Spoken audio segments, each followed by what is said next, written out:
Ang mga mahirap, kadalasan ay hindi kinakaibigan kahit ng kanyang kapitbahay. Ngunit ang mga mayaman ay maraming kaibigan.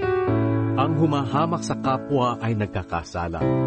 Ngunit ang tumutulong sa dukha ay pinagpapala. Ang nagbabalak ng masama sa kapwa ay nagkakasala. Ngunit ang nagpaplano ng mabuti ay dadamayan at mamahalin ng kapwa. Ang masikap sa trabaho ay may pakinabang. Ngunit magiging mahirap ang puro salita lang.